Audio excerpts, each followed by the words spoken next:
Bom, boa noite, pessoal, boa noite, alunos, professores, boa noite, Fernando. Nós vamos iniciar hoje o nosso ciclo de atividades da Semana de Tecnologia do curso Ciência de Dados, porque essa Semana de Tecnologia na FATEC Ourinhos existe nos outros cursos também que já estão acontecendo. A Semana de Tecnologia, nesse período, nessa semana de outubro, é uma semana que acontece no Brasil inteiro, um evento, pelo menos no Brasil. E a FATEC Ourinhos está inscrita nesse programa de Semana de Tecnologia. Então, nós fazemos parte dessa Semana Nacional de Tecnologia. E hoje nós vamos iniciar, né, com palestras, com mini-cursos, vamos continuar a semana aqui, amanhã e sexta-feira também. E a ideia da Semana de Tecnologia é trazer para o nosso curso, principalmente para os alunos, as novidades que existem, né, no mundo real, lá dentro das empresas, trazer os conhecimentos, as necessidades, as experiências que envolvem ciência de dados. Então, esse é o nosso objetivo, fazer essa ligação, né, com o mundo corporativo. E hoje nós vamos ter a palestra, então, do Fernando, cujo tema vai ser Visão Geral de Data Science, e depois da palestra dele, 9h, 9h30, nós vamos ter uma amostra de projetos que envolve Python, que foi coordenada pela professora Vera, de atividades, de projetos desenvolvidos dentro do curso, no semestre passado e esse também, e nós vamos ver essa amostra de projetos, então, como é que foi, né, e o que trouxeram aí de importante, de novidade para nós. Focando aqui na palestra, Visão Geral de Data Science, eu vou lembrar que o Fernando, ele trabalha há 15 anos, né, ele tem experiência de 15 anos, trabalhando com vários tipos de projetos, alguns deles até internacionais, com um foco sempre em Data Science, em automação, robótica, blockchain, auditoria interna, gestão de projetos com métodos ágeis.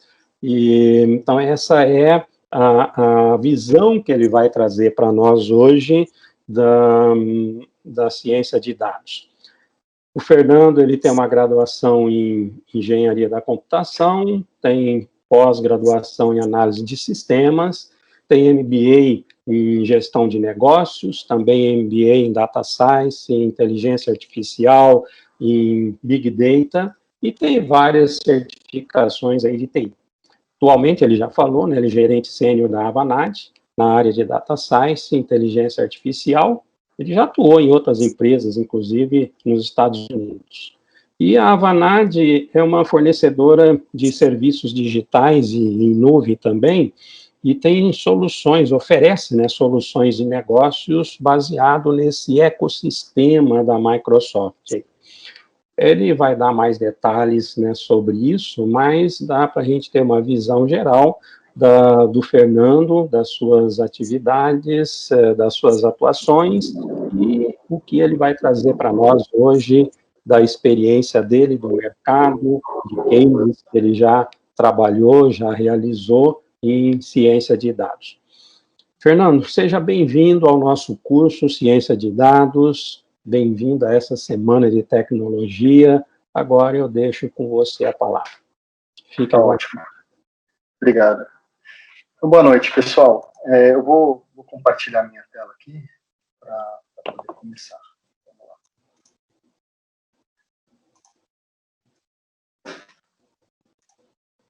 Quando vocês estiverem vendo, puderem me avisar.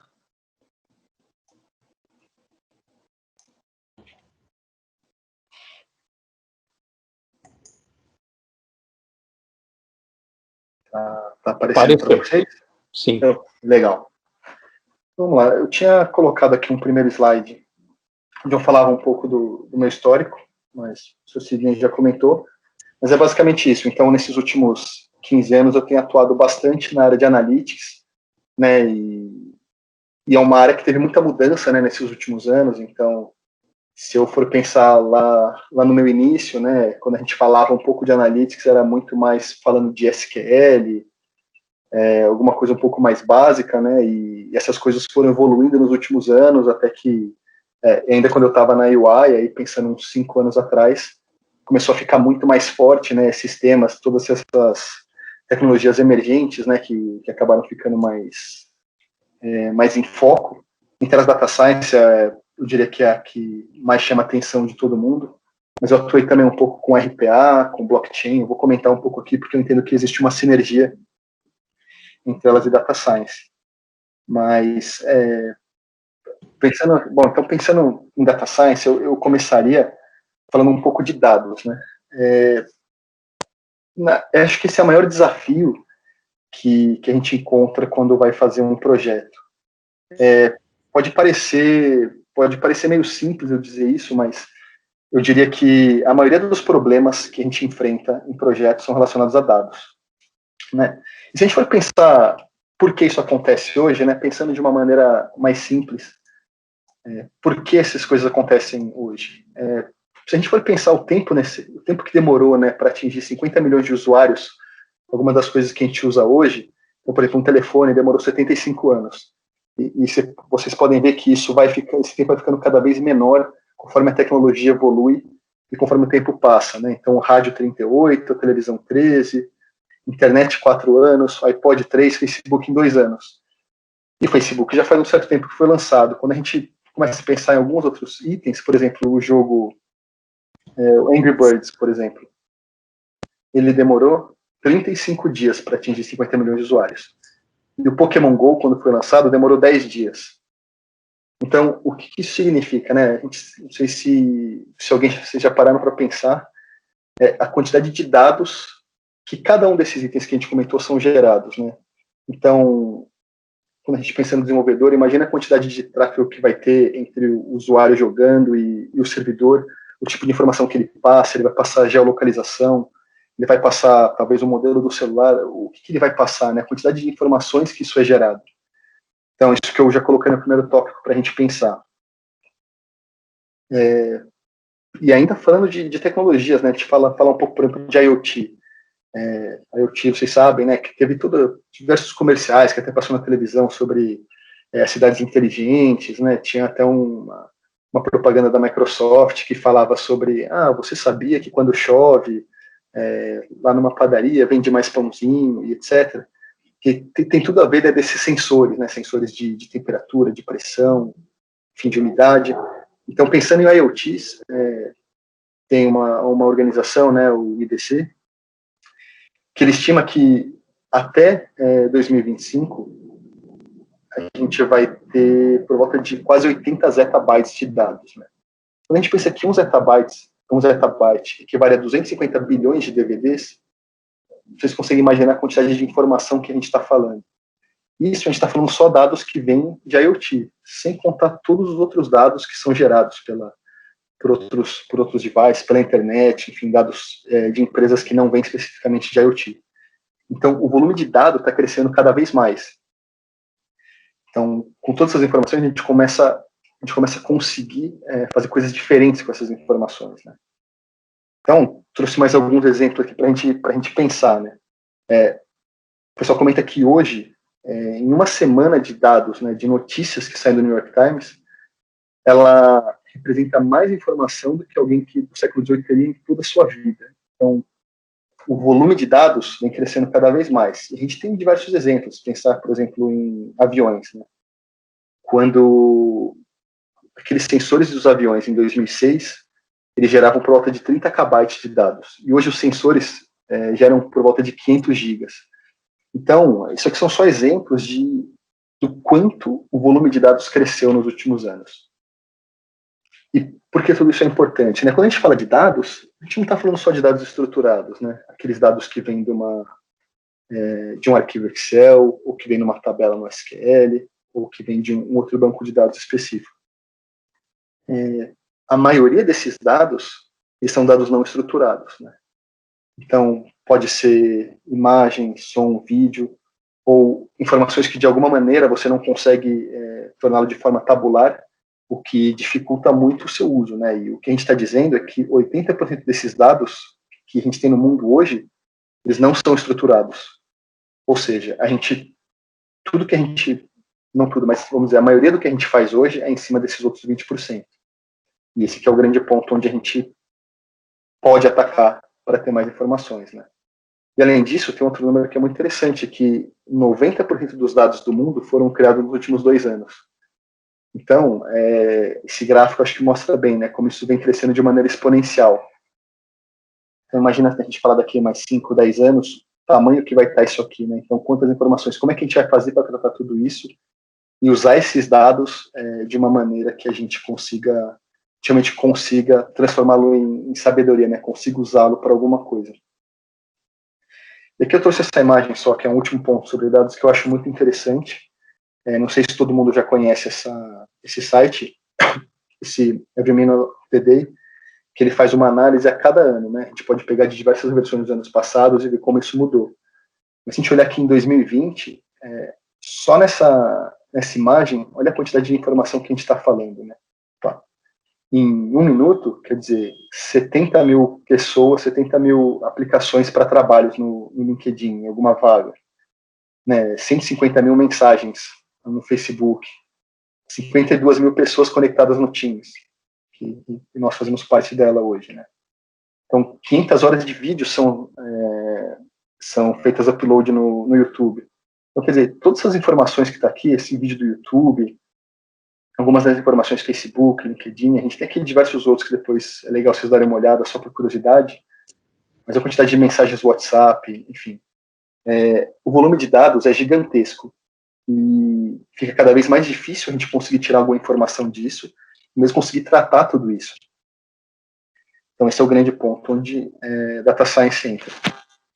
E eu queria até passar um vídeo para vocês, eu acho que ele vai estar sem áudio, mas é um vídeo curtinho de 50 segundos, ele tem legenda aqui, só para mostra um pouco isso que a gente está comentando aqui sobre dados, né? Vou até tirar o áudio aqui para não ouvir também. Não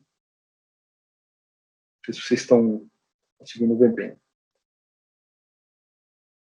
Então, aqui a grande ideia do vídeo, né? Ele está comentando um pouco sobre os IoTs, né? Então você vê que ela acorda, um sensor consegue ver que ela acordou, já começa a preparar o café, quando ele está indo já começa a abrir a porta.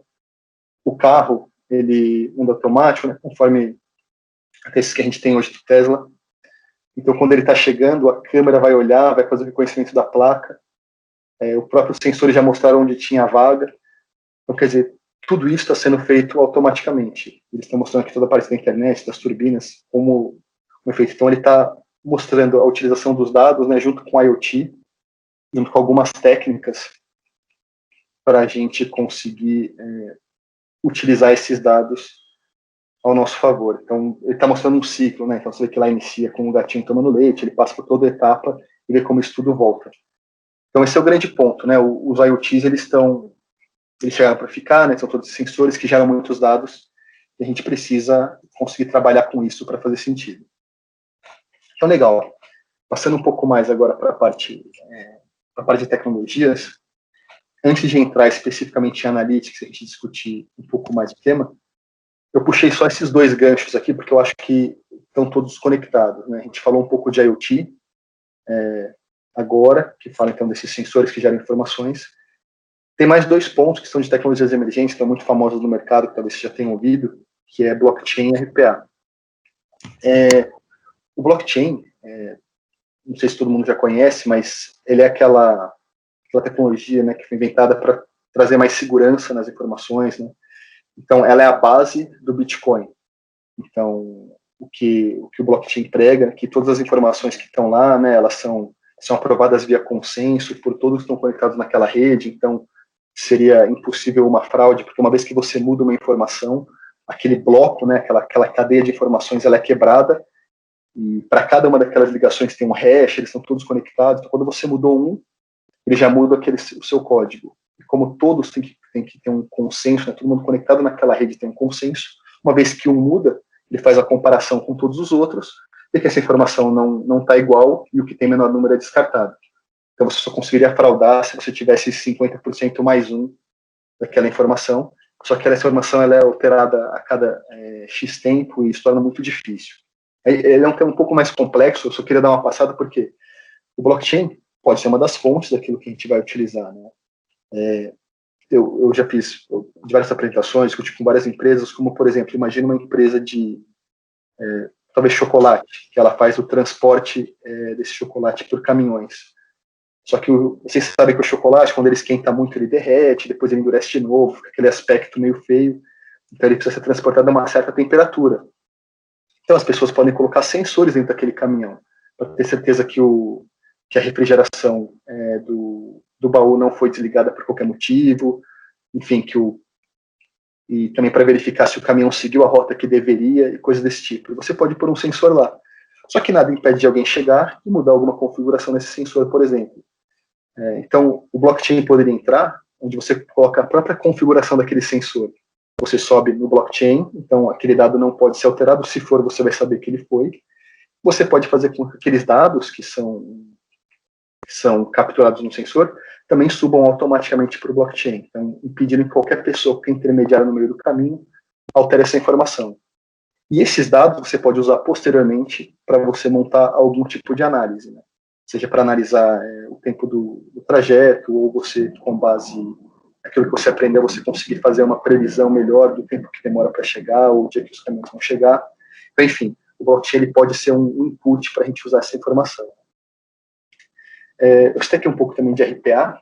RPA, não sei se você conhece aquela parte de automação. Então, pensa aqueles processos super repetitivos que as empresas fazem. Então, vamos imaginar assim, uma geração de nota, por exemplo, na prefeitura. Alguém vai pegar alguma informação que vai estar no Excel, vai estar no SAP, vai estar em algum lugar, vai copiar, colar diversos campos e aí mandar gerar aquela nota. Ou uma pessoa que pega diversos arquivos e junta, põe um embaixo do outro, faz uma conciliação, etc., para enviar para alguém.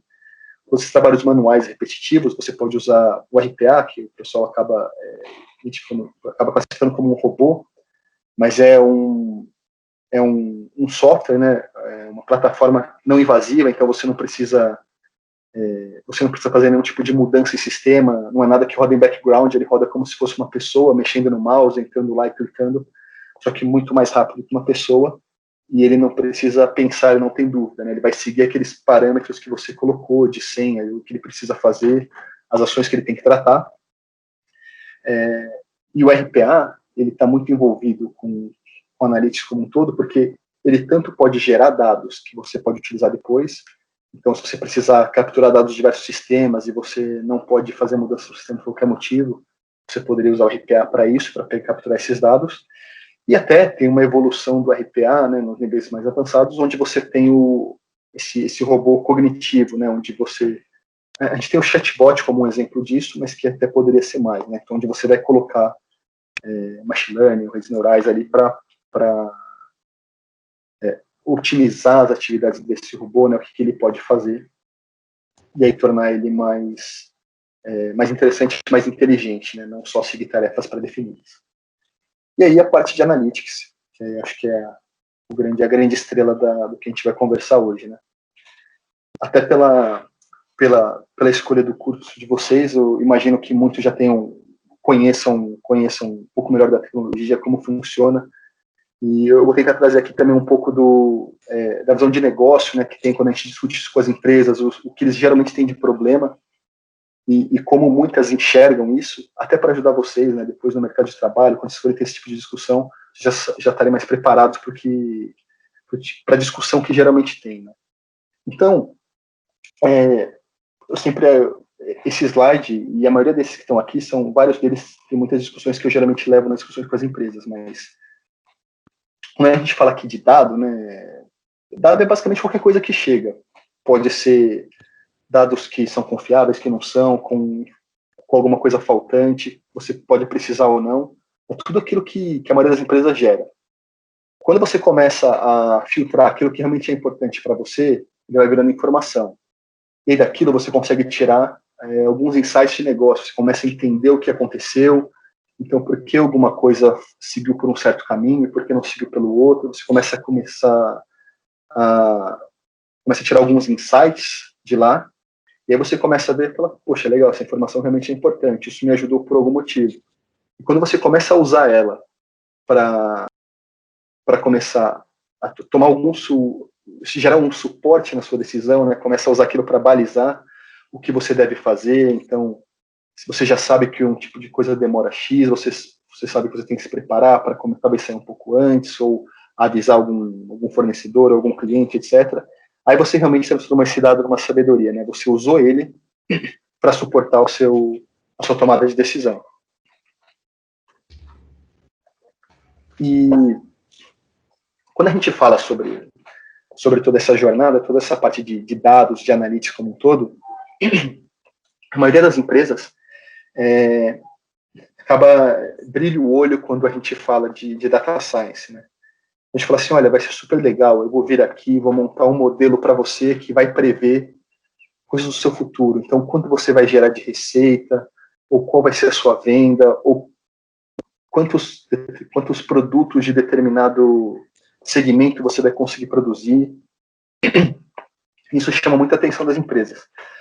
Só que, antes da gente discutir a parte de modelos mesmo, né, de uma análise preditiva, uma análise prescritiva, ou até descritiva, que eu vou detalhar melhor para vocês, eu acho que é muito importante a gente discutir até um pouco do que vem antes, né? E por isso que eu falei aqui bastante sobre dados. Então, nada do que a gente faz funciona sem você ter dado, né? Você ter tanto volume quanto qualidade, né? Esses dados, eles podem vir de diversos lugares, né? A gente mostrei aqui nos slides anteriores a quantidade de informações que você consegue pegar no Twitter, no Facebook, no Instagram, enfim, a quantidade de dados que são gerados. Eles podem vir também da internet como um todo, pode pegar via web crawlers ou alguns RPs, sistemas das empresas, arquivos em geral, podem vir de algum lugar. E você vai ter que tanto se preparar para criar conectores, né, para você poder puxar essa informação de forma automática, porque aqui poderia ser muito simples, quando você entrar, gerar uma tabela aqui de um RP, você busca o dado do sistema, tem aqui, e você fazer a sua transformaçãozinha no Excel, montar o modelo depois e gerar uma visualização. Só que isso acaba não sendo perene, né? As pessoas não vão conseguir usar isso sempre.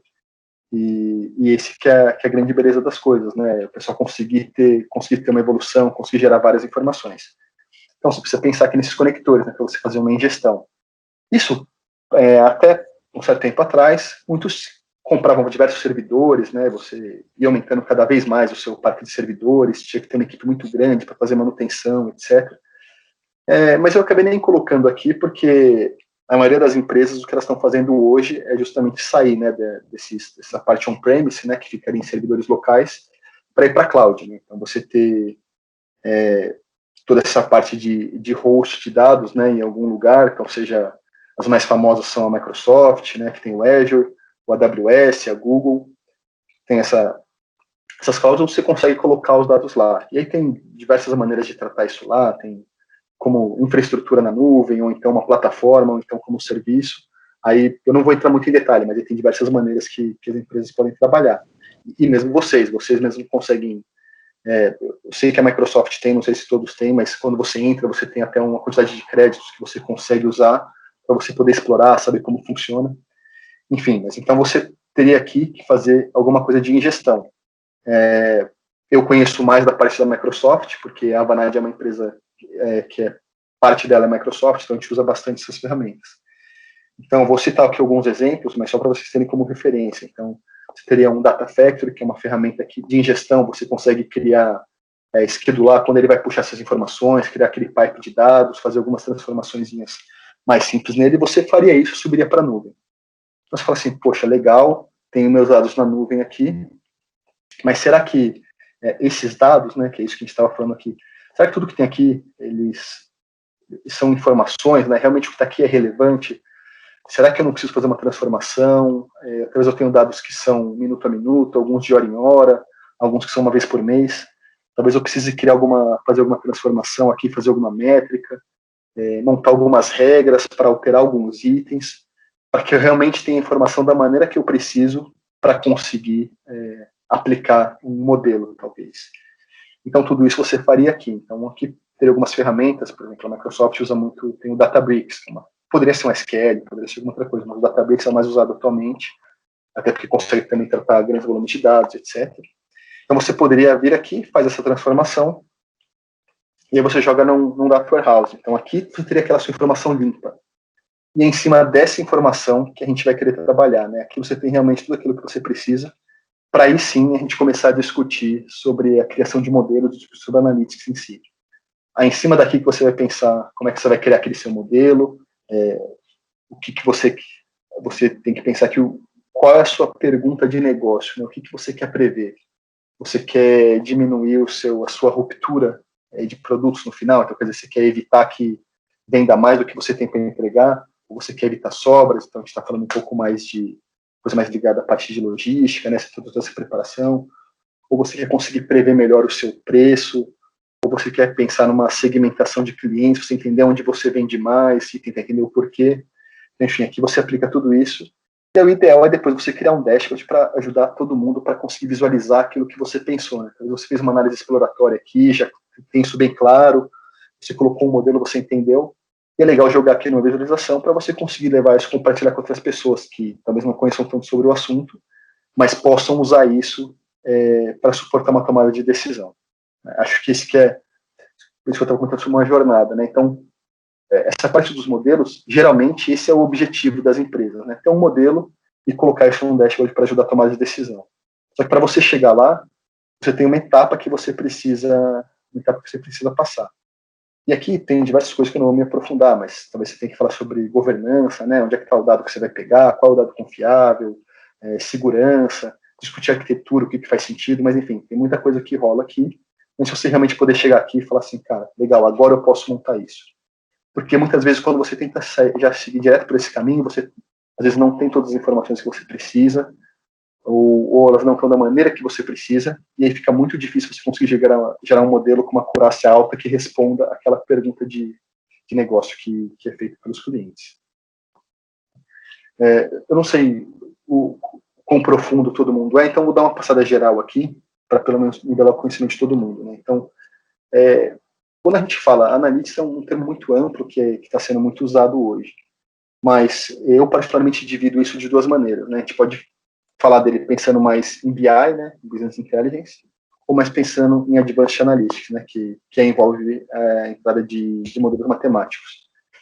Então, quando a gente fala aqui um pouco mais de BI, a gente está falando mais de análise descritiva, que nada mais é do que você conseguir fazer toda essa preparação de dados, você estruturar o seu banco, estruturar suas informações, você pode criar KPIs, tem tudo aquilo que a gente comentou, transformação, você só não cria aquele modelo no final.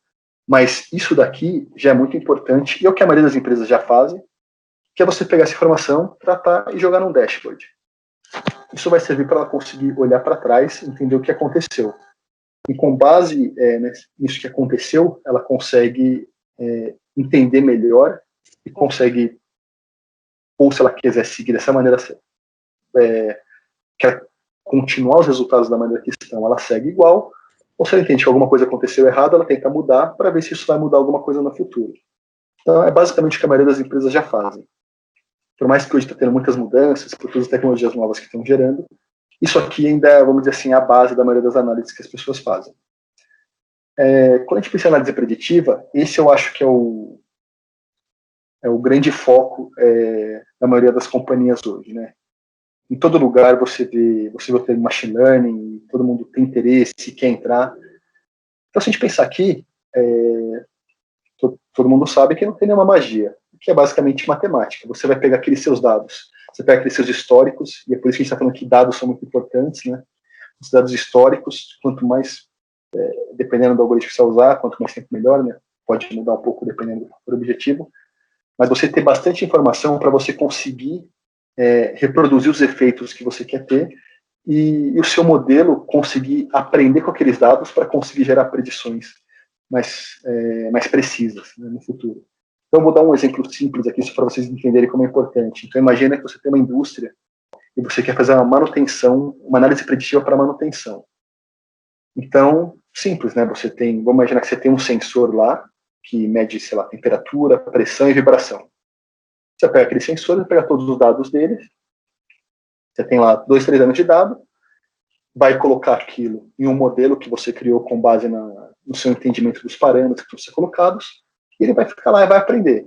E aí ele vai chegar no modelo que ele vai falar assim, poxa, tem um modelo aqui legal, a acurácia ficou alta, ele consegue prever.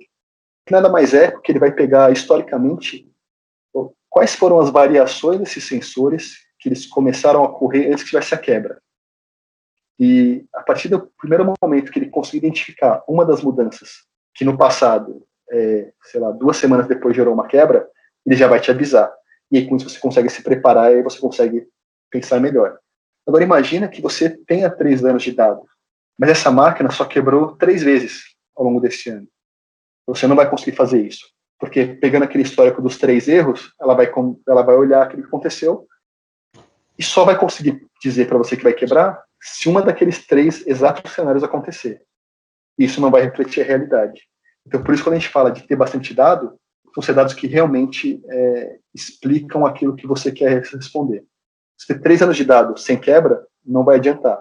Agora, se você tivesse 3 mil, 4 mil, enfim, daí, quanto mais melhor, de dados de quebra, de quando ela quebrou, aí você conseguiria começar a identificar uma tendência, e aí com isso você conseguiria prever quando ela iria quebrar, por exemplo. E a análise prescritiva, que esse é um ponto que nem todas as empresas ainda estão buscando, mas esse o pessoal chama muito de otimização, né? Que é basicamente aquele que é como se ele fizesse a previsão de diversos cenários e dissesse entre aqueles qual é o melhor que você tem para atender àquelas restrições que você impôs, né? Então aqui é legal, assim, que eu participei, que era justamente de logística, que o pessoal tinha peças super caras para cirurgias, né, cirurgias em pessoas, e que eles não podiam ter diversas peças nos diversos pontos de distribuição que eles tinham no Brasil. Eles tinham que pensar qual seria a melhor composição, né, quantos eles deveriam ter em cada lugar.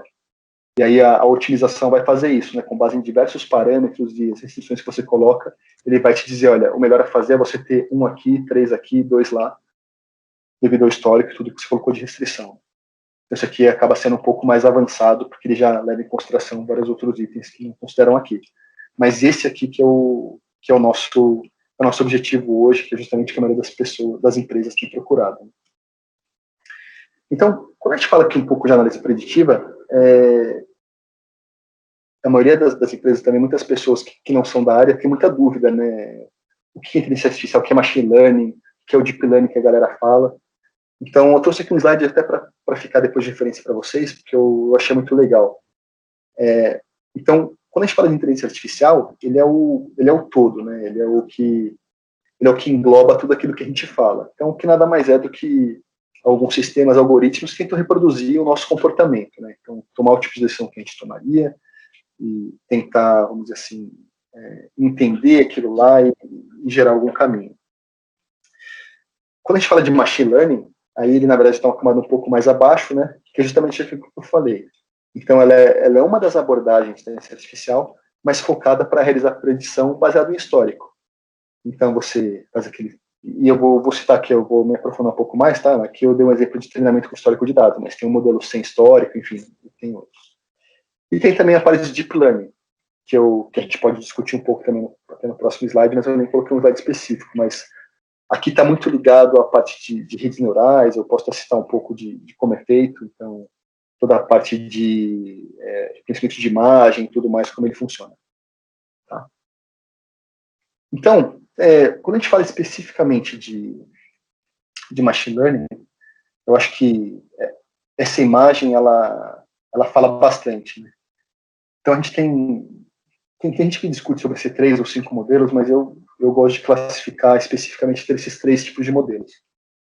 E, inclusive, até comentar, desses 3 modelos, até hoje, eu não precisei usar nenhum desses outros. Eu acabei usando só o supervisionado. Então, eu diria que aqui vai resolver boa parte dos problemas que a gente vai encontrar.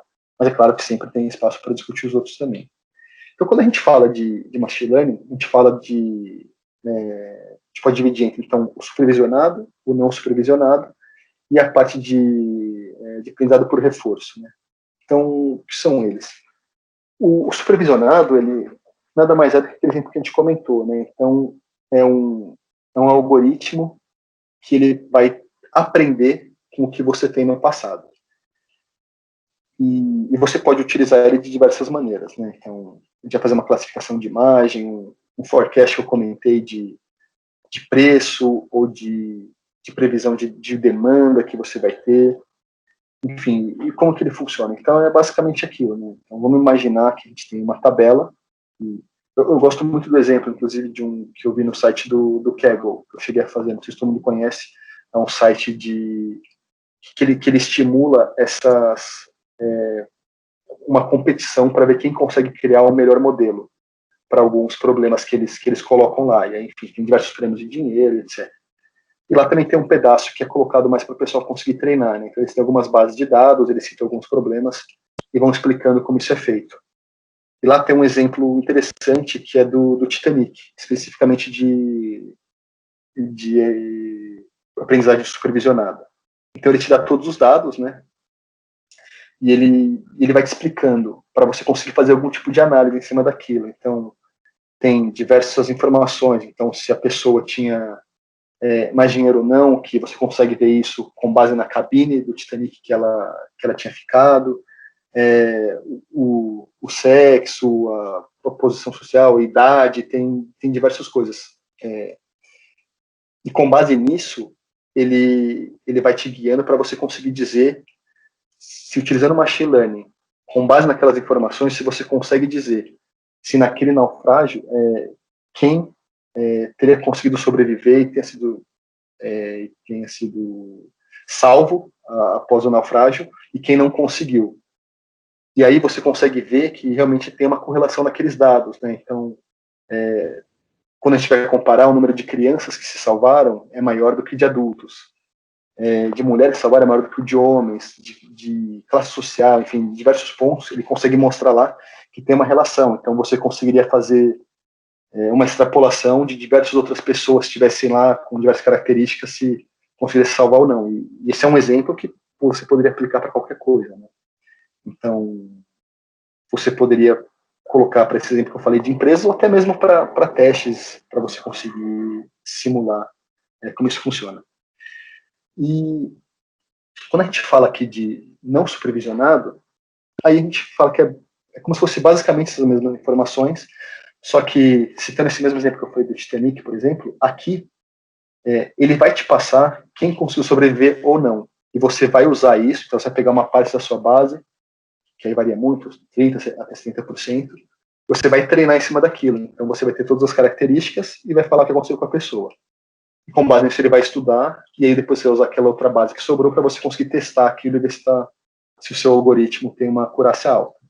A diferença no supervisionado é que você teria os mesmos dados das pessoas, informações de idade, etc., só que você não sabe o que aconteceu com ela. Então, ele vai começar com base no algoritmo, vai começar a tentar fazer inferências para conseguir chegar naquele resultado. Então, esse aqui tende a ser mais difícil, né? Mais difícil você conseguir criar um modelo que atinja uma acurácia alta, porque esse treinamento dele sem saber o que vai acontecer é muito mais difícil do que você treinar sabendo o que vai acontecer. E aí você consegue verificar de maneira mais fácil. E essa parte da aprendizagem por reforço, ele tem... Isso acontece muito na parte de jogos, né? Então, tem alguns exemplos aqui que eu vou citar até, mas se vocês viram esses casos chamam de supercomputadores, né, mas que na verdade são algoritmos que venceram pessoas em determinados jogos. Então, nada mais é do que ele vai lá, ele treina esse algoritmo com as regras, né? Então, ele sabe que, por exemplo, na dama você pode andar de certa maneira, mas não pode andar de outra. O objetivo é você acabar com as peças do adversário. Se você chegar no final, ela vai ficar mais forte, etc. Ele tem todas as regras ali, mas ele não sabe como jogar. E você deixa ele lá para ir jogando diversas vezes. Ele joga dos dois lados, né? Ele faz um movimento de um lado, depois ele é o outro lado, faz um outro movimento. Ele vai aprendendo com isso, conforme as ações que ele fez, o resultado que ele teve.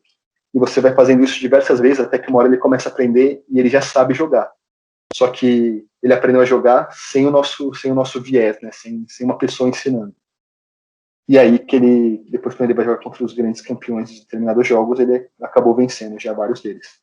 Porque ele começou a prever diversas diversas jogadas, o que vai acontecer e como ele vai conseguir vencer, com base nesse reforço, né? Então ele foi fazendo um determinado movimento e ele viu que foi mais fácil de ganhar. Então ele fala, beleza, esse caminho é um caminho legal para seguir. Se ele fez um que ele viu que ele acabou perdendo por causa disso, é um movimento que ele evita fazer. Ele vai melhorando cada vez mais e com base nesse volume de jogos ele vai aprendendo e consegue ganhar dos humanos que tem a sua maneira de jogar. E aí, eu coloquei um slide aqui que eu achei muito legal para a gente discutir sobre o Data Science, né? Antes de comentar ele, eu queria comentar até uma coisa antes. Quando a gente mostrou aquele exemplo lá do que o que a gente precisa fazer antes de chegar na parte da criação de modelos, etc., a gente falou um pouco ali da parte de ingestão de dados, transformação, né? Então, eu gosto de dividir em 3 grandes pilares essa parte de analytics como um todo, né? A parte de engenharia de dados, a de ciência de dados e a de visualização de dados. Quando a gente fala de engenharia, esse vai ser um cara que a skill dele principal é justamente a parte de tecnologia, né? Então ele vai conhecer, ele vai saber como criar aqueles conectores que pegam os dados daquelas diversas fontes, ele vai conseguir gerar aqueles pipelines de ingestão, né? Que vai fazer aquela ingestão, pode ser em tempo real ou não, ou vai ser em batch, né? Que vai rodar uma vez por dia para capturar aquela informação. Ele vai subir aquele dado no data lake, ele vai fazer uma transformação, né, vai criar um campo, vai excluir um dado, vai transformar de alguma maneira, vai criar KPIs, e vamos dizer assim, na teoria, ele pegaria esse dado e deixaria pronto lá no data warehouse para ser utilizado. Aí, colocar a parte agora do final, né, da visualização. O cara da visualização é o cara que vai pegar esses dados prontos e além desses dados, ele pode ter algum dado que saiu também de um modelo que foi criado pelo cientista, que entraria lá também.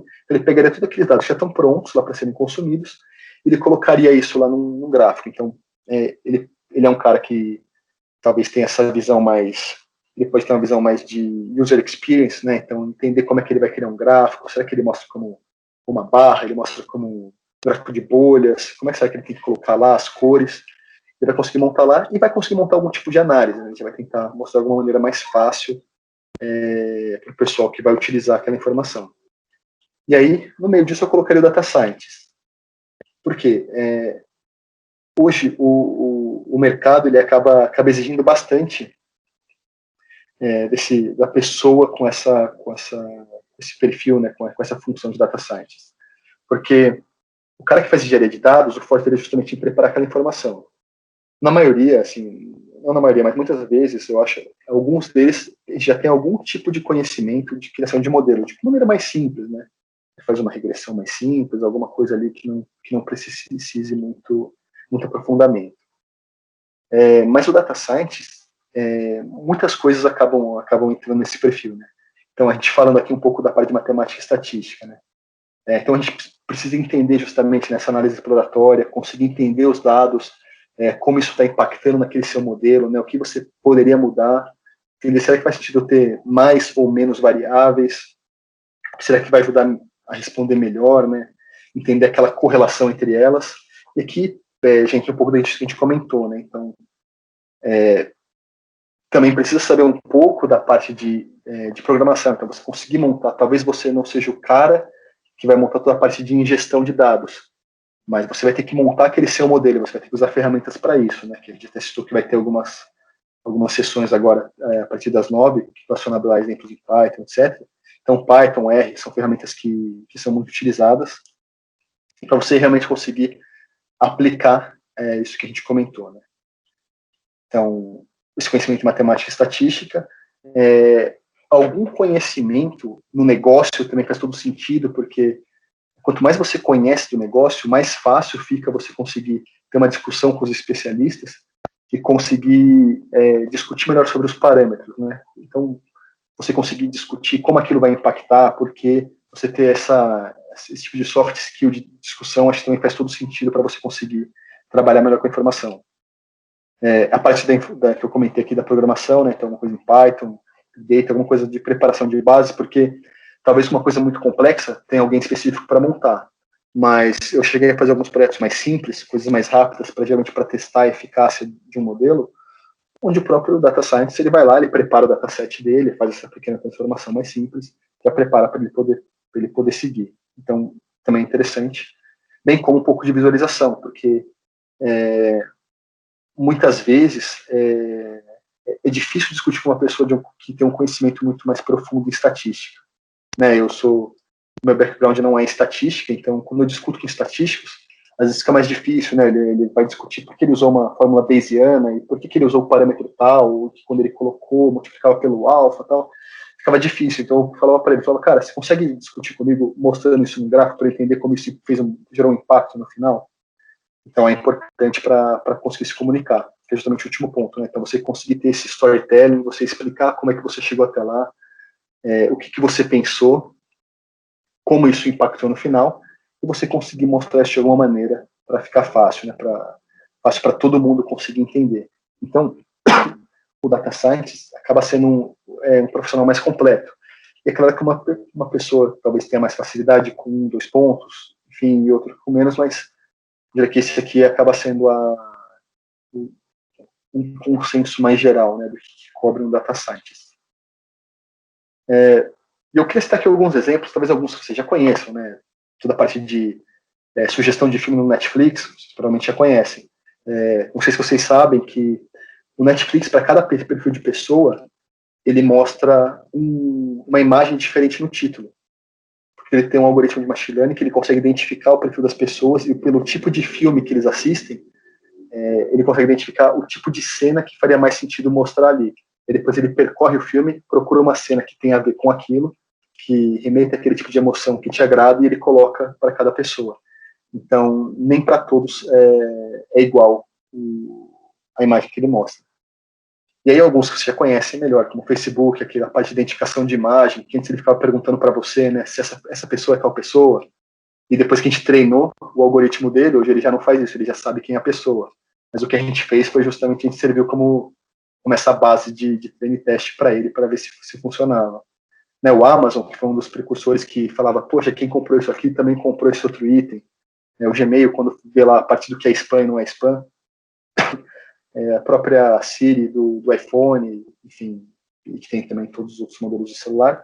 E aqui eu traria só mais 2 exemplos, que não sei se todo mundo conhece, mas, por exemplo, tem um caso de um hospital aqui em São Paulo, que ele usou reconhecimento de imagem para identificar pessoas que tinham risco de queda, que estavam internas nos quartos, para evitar que elas levantassem. Por quê?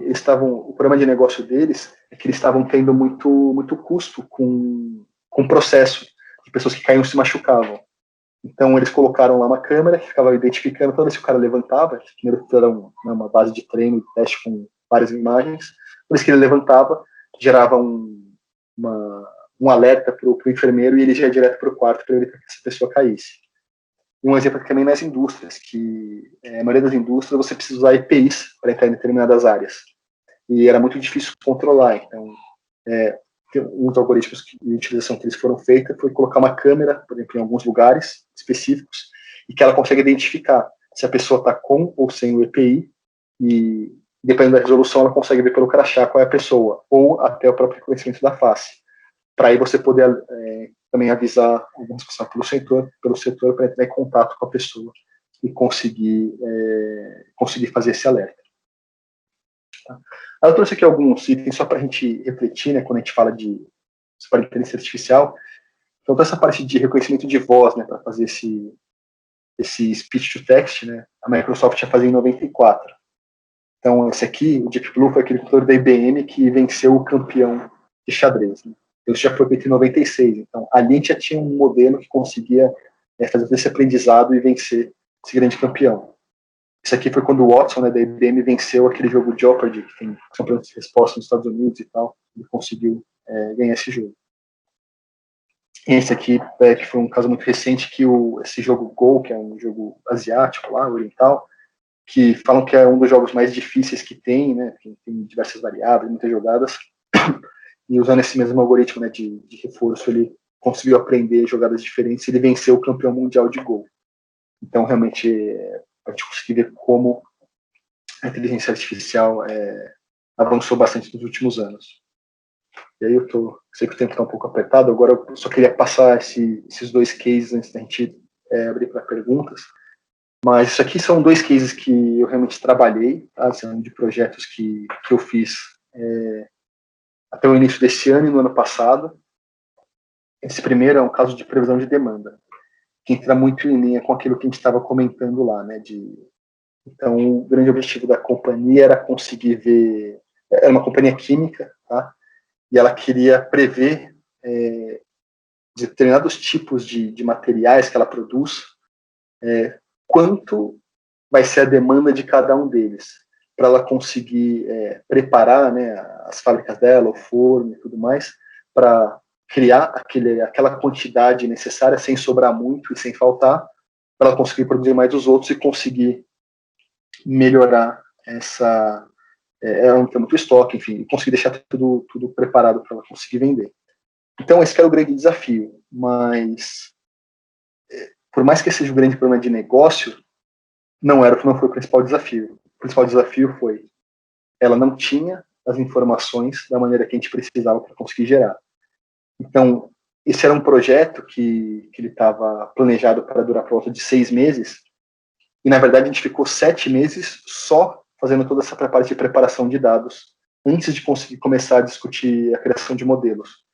Porque da maneira que estava, quando a gente começava a gerar alguns dados, a gente gerar alguns modelos, a gente conseguia chegar lá no final e a gente falava, cara, mas a acurácia está super baixa. Por que isso está acontecendo? E aí era uma análise exploratória reversa. A gente voltava e falava assim, poxa, mas deu baixa. Por que será que é? E começava a entender todos os parâmetros que estavam lá e por que alguma coisa de uma maneira ou de outra. E aí você chegava e falava assim, putz, mas tem uma regra de negócio aqui que não foi aplicada, deixa eu aplicar. Aí você voltava lá na sua base no início, fazia todas aquelas transformações, preparava, e aí você gerava, falava assim, putz, beleza, já ficou melhor. Mas deixa eu entender aqui melhor, e esse outro? E ficou num fluxo muito grande até conseguir começar a geração de modelos. E quando a gente começou essa geração de modelos, aí começou aquela discussão que a gente estava comentando, né? Então, quais será que são os parâmetros que devem ser utilizados? Será que o dólar impacta? Não, o dólar provavelmente impacta, porque tem muita exportação. Mas a gente consegue prever o dólar? Putz, a gente não consegue prever o dólar. Até porque se a gente conseguisse, né, ninguém mais precisaria trabalhar, a gente poderia viver só de previsão de dólar e vender essa informação. Mas, putz, a gente não consegue, talvez não seja a melhor variável. Será que a gente vai discutir, não sei, a temperatura e a pressão? Putz, faz sentido, mas será que tem a ver com sazonalidade? Então, será que tem uma época do ano que ela vende mais, porque isso aqui é química, a química é usado em plástico, em X e Y, gera mais? Será que é mais no final do ano? Pois não sei, então vamos montar um modelo, vamos usar um Sarima, aí foi lá, a gente começou a montar, falou, putz, legal, mas talvez a gente precise fixar algumas variáveis, alguns parâmetros que a gente já sabe que realmente influenciam. Então, putz, vamos mudar para Sarimax, coloca essas variáveis. Aí ainda não chegava na acurácia que precisava, falava assim, putz, então vamos tentar uma coisa diferente, será que se a gente for tentar usar redes neurais, será que vai fazer sentido? Então, acabou sendo uma exploração muito grande. A gente começou a gerar diversos modelos para começar a entender qual conseguia prever melhor algumas coisas. E como aqui a gente estava falando de volta de uns 15, 20 segmentos de produtos, cada um se comportava de maneira diferente. E a gente gerou 4 modelos diferentes, né? Porque também tinha o fato de você conseguir agregar ou desagregar aqueles dados, né? Então, por família de material, vamos dizer assim. Então, se é só... Vou dar um exemplo que não é bem isso, mas imagina como se fosse o plástico, ou tipo um plástico, sei lá, colorido e o branco e preto. Talvez, será que separado, esses 3 aqui, a gente conseguiria ter um resultado melhor, ou seria melhor ele agrupado e depois a gente dividir em outro momento? Então, a gente começou a criar vários modelos e a gente, no final, a gente gerou vários modelos e um modelo que fazia a seleção do dado de qual modelo a gente poderia usar para conseguir gerar aquela acurácia. E aí a gente conseguiu uma acurácia maior do que o que eles tinham, que era feito de maneira muito manual, né, com base só no conhecimento das pessoas e poucos dados. Então, esse foi um primeiro item. Então, o que ele queria? Ele queria reduzir, né, esse erro, né, no final do que ele tem de demanda, porque realmente ele produz, e a gente conseguiu gerar um algoritmo que dava essa previsão para ele. Então, com isso, ele colocou isso no RP dele, e a partir de então, toda a galera de logística se programava de demanda para conseguir gerar aquilo necessário para eles utilizarem. E aqui, um outro case, que aí já é o último slide aqui, que é sobre a previsão de preço. Esse aqui foi numa indústria de metais, e eles queriam saber qual deveria ser o preço que eles deveriam montar para cada um dos materiais que eles vendiam, né, dos segmentos que eles tinham. Então, esse aqui acaba sendo mais complexo até do que o anterior, porque quando a gente fala disso, inicialmente pode parecer simples, mas tem muita coisa que impacta no preço.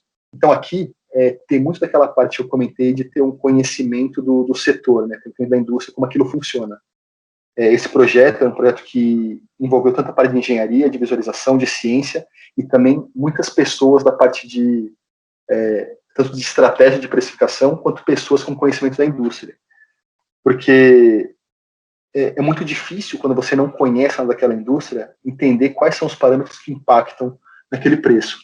Tem algumas coisas que são mais comuns, que poderiam ser aplicadas a várias, mas algumas que são muito específicas. Então, além daquele problema que eu já citei de dados, que é o problema que a maioria das empresas tem, então elas tinham acabado de comprar o data lake deles, não tinha nenhum dado lá, a gente tinha que fazer todas as conexões entre os diversos sistemas que eles tinham, vários sistemas legados, alguns sem conectores, para puxar os dados, colocar lá, e a gente começar a trabalhar nesses dados. E quando a gente fala de preço, por exemplo, aqui eu vou dar alguns insights só para vocês conseguirem pensar, mas pensa que tem dois tipos de preço, né? Tem aquele preço que o cara que produz vende para um supermercado, para um ponto de venda, e tem aquele que o ponto de venda faz para o consumidor final, né? Então, que chamam de preço de sell-in e sell-out. Tudo isso você precisa saber para você conseguir entender o que impacta no preço. Só que aquele preço da ponta, se é uma coisa que você já vendeu para alguém, você geralmente não tem mais aquela informação. Você tem que ter uma captura dessas informações. Como essa empresa aqui específica fez isso? Colocou os vendedores dela na rua e ela ia lá, capturava o preço. Falava, o item X, custou R$2 por quilo. Item Y, custou 3. E essas informações que vem de maneira manual, a gente sabe que está propenso a muito erro. Às vezes muitas informações vinham errado, então o cara ia digitar 3, digitava 4, ou ele digitava, enfim, 11, digitava 12, então gerava uma discrepância muito grande, ficava muito mais difícil para a gente conseguir montar essa análise. E além disso, quando a gente fala de preço, fala assim, pô, legal, mas você vai capturar o preço já com impostos ou sem? Vai ser com? Beleza, então vamos colocar uma regra aqui, todo mundo com? Vamos. Aí alguém vai e captura 100, e aquele preço fica mais baixo. E aí como é que você consegue pegar isso? Você tem que começar a criar diversos análises para conseguir mostrar. E nem sempre você precisa criar um modelo muito complexo que te dá uma previsão muito na frente. Essa primeira etapa era muito mais você colocar lá, por exemplo, tem alguns jargões, algumas coisas que são utilizadas em pricing, mas em corredores de descontos, por exemplo, então você vê, com base no volume dele, quanto que ele teve de venda e quanto ele teve de desconto. E aí você gera uma reta para conseguir identificar. Então, fala assim, olha, quem está aqui dentro desse espaço, está ok. Quem está fora, a gente precisa rediscutir. Aí você começava a ver, poxa, por que esse cara vende pouco e tem um desconto tão alto? Pô, esse cara precisa ser revisitado. E esse. E aí você consegue ver que aqui já tinha um grande volume de dinheiro que eles podiam recuperar. E a gente foi evoluindo. Então, tanto para esses que são análises, vamos dizer assim, mais simples, que você está fazendo uma análise olhando para trás, entendendo o que aconteceu, até ter um que você começa a olhar. Então, com base naquele segmento e nos seus competidores, você tendo os preços dos competidores, você começa a ver se você é uma pessoa que segue abaixo aumento de preço ou que você define um baixo aumento de preço. Então, geralmente são aquelas marcas mais fortes. E com base naquilo, você começa a criar um modelo que você consegue prever o preço. Então, com base em todas essas variáveis. Se você é um cara que define preço ou não, com base em descontos, com base em segmentação, o tipo de cliente que você quer atingir, com base na região, você poderia colocar um preço mais alto ou mais baixo. E aí você fazer uma sugestão para eles, e eles colocaram esse processo dentro do sistema deles, consequentemente de forma automática. Isso começou a gerar, eles tinham uma expectativa de gerar alguns milhões já no primeiro ano, só em reduzir esses descontos e poder mexer um pouco no preço. Então, acho que esses foram dois exemplos, né? Você deve conhecer dois exemplos. Por mais que o grande objetivo no final era gerar um modelo, sempre tinha muitas coisas que a gente precisava tratar antes para conseguir chegar lá. E tem algumas análises um pouco mais simples que também entregam bastante valor, até que você realmente consiga chegar e montar um modelo que aí sim vai ser exatamente aquilo que ele queria e que a gente consegue entregar para ele conseguir fazer análises mais profundas. E eu acho que eu estourei um pouquinho o tempo, mas é isso. Acho que passamos por tudo. Então, se alguém tiver alguma dúvida, quiser perguntar alguma coisa, estou à disposição.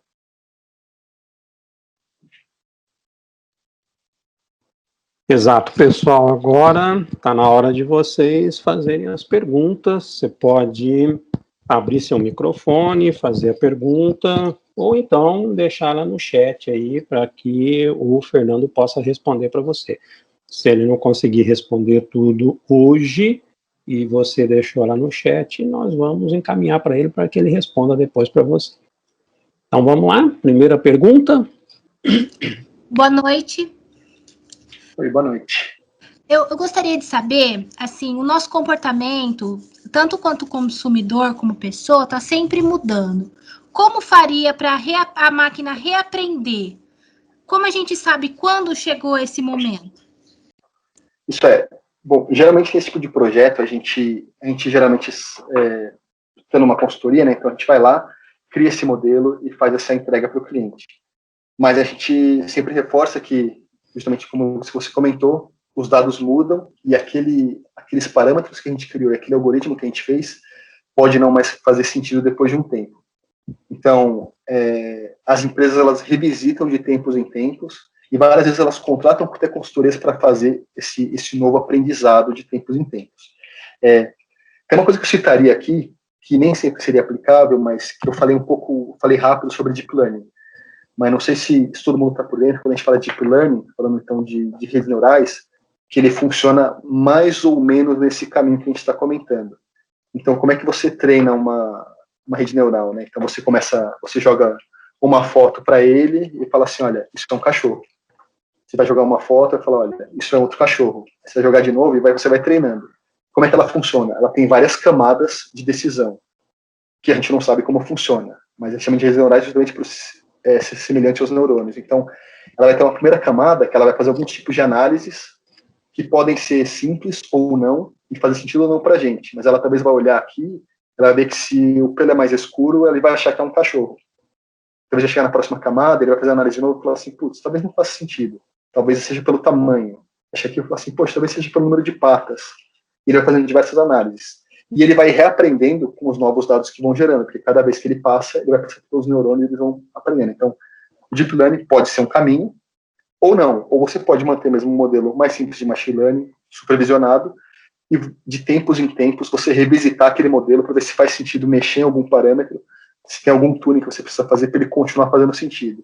E você descobre isso quando você começa a ver que a acurácia do seu modelo começou a cair. Então, se você tinha um número alto, você estava atingindo uma acurácia boa, ele vai começando a diminuir, você sabe que é a hora de revisitar aquele modelo.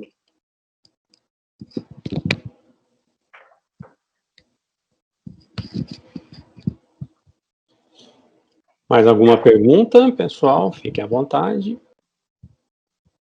Vamos aproveitar a oportunidade.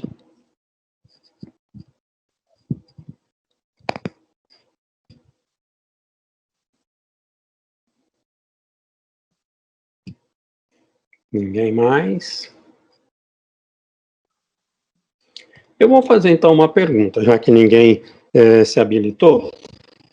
Fernando, você já está há bastante tempo no mercado de trabalho, atuando aí com as organizações em data science, e queria que você fizesse um panorama rápido para nós de como está esse mercado de trabalho para o cientista de dados. Alguns anos atrás falava-se em uma necessidade quase que imediata de 100 mil cientistas de dados. Hoje essa projeção já passou de 200 mil, chegou nos 300 mil, pensando em Brasil. Eu queria que você trouxesse essa visão do mercado de trabalho que você tem atuando diretamente com as empresas.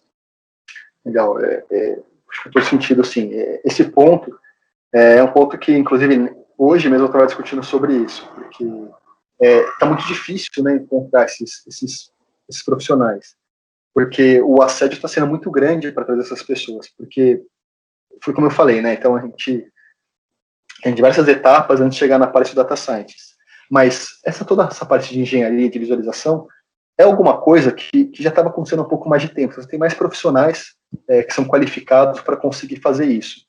Mas o data scientist, por ele ser ele ter essa coisa muito de nicho, né, ele precisa conhecer de diversas coisas, ele precisa ser um cara que consegue criar modelo, consegue ter discussão. É muito difícil encontrar. Então, essas são vagas que são difíceis de preencher. Quando eu estava na UI, mesmo quando eu saí, eu tinha diversas vagas em aberto, era difícil contratar essas pessoas. E quando você contrata, você acaba contratando por um salário, às vezes, mais alto até do que outros pares.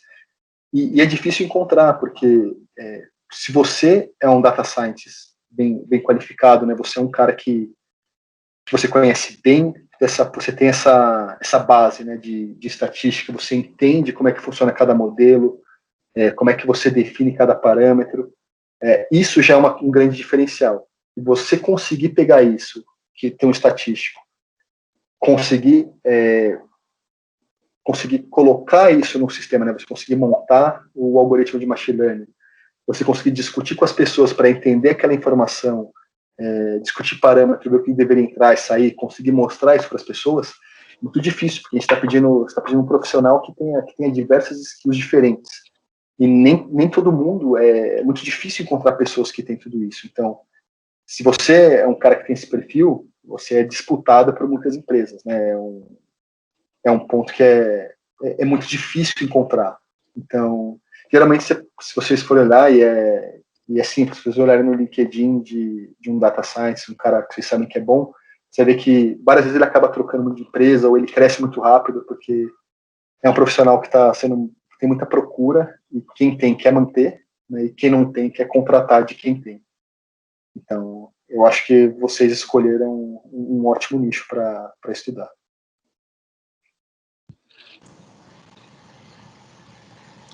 Bom, mais alguém? Fernando, é o Miguel que está falando. Miguel. Pelo que eu tenho conversado com algumas empresas, elas têm um pouco de receio com a questão dos dados e tal, fica assim... a gente tenta conversando, criando argumentos porque a gente tem uma parceria que a gente está estabelecendo com as empresas para poder desenvolver as atividades no curso.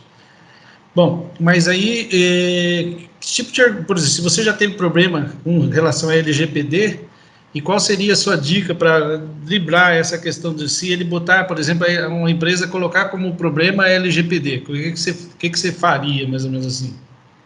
Esse é um problema novo, né? Porque o LGPD, por mais que na Europa já seja muito comum, aqui no Brasil as empresas estão se adequando ainda, né? Ele entrou recentemente, uma lei que foi prorrogada diversas vezes. Esse é um problema recorrente que a gente tem.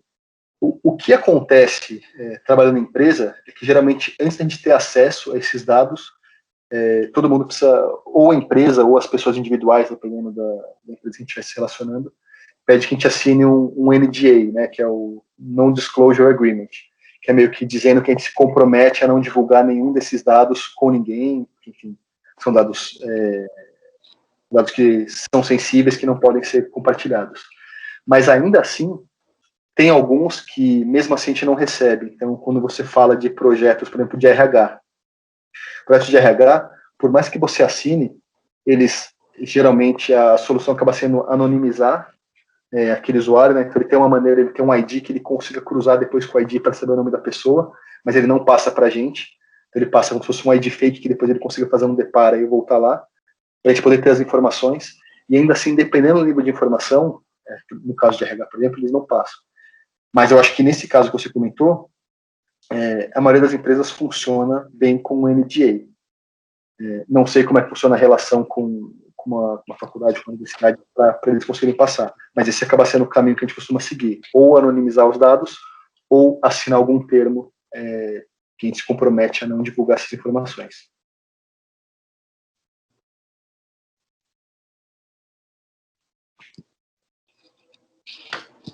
Muito bem, mais perguntas?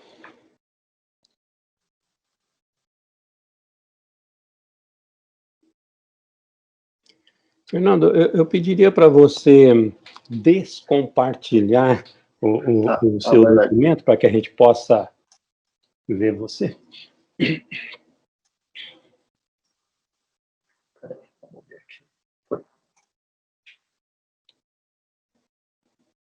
Isso. Bom, e não tendo mais nenhuma pergunta, e se alguma surgir depois, eu te procuro para que você possa trazer a resposta. Eu quero aqui agradecer em nome da comunidade de futuros cientistas de dados da FATEC Ourinhos, né, agradecer por esses ensinamentos, por esses esclarecimentos que você trouxe para nós hoje, mostrando onde que se encaixa realmente o cientista de dados, que essa é uma figura ainda que às vezes fica um pouco conturbada, né? Até onde que eu vou, até onde eu deixo de ir, né? Então, eu acho que você trouxe bem essa visão, e também as habilidades, né, com relação a essa formação toda. Então, de novo, eu quero agradecer você, né, por isso, e quero dizer que as portas estão sempre abertas do nosso curso Ciência de Dados, tá? Para você. E, mais uma vez, então, muito obrigado aí pelos esclarecimentos.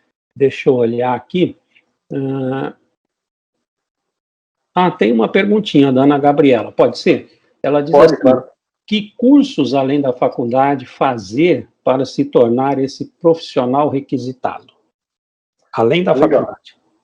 Legal, assim, eu recomendaria alguns que, até pelo momento que a gente está, só poderia ser online mesmo, mas de algumas plataformas que já faziam de forma online. Eu cheguei a fazer alguns, muitas das pessoas que trabalham comigo também fizeram.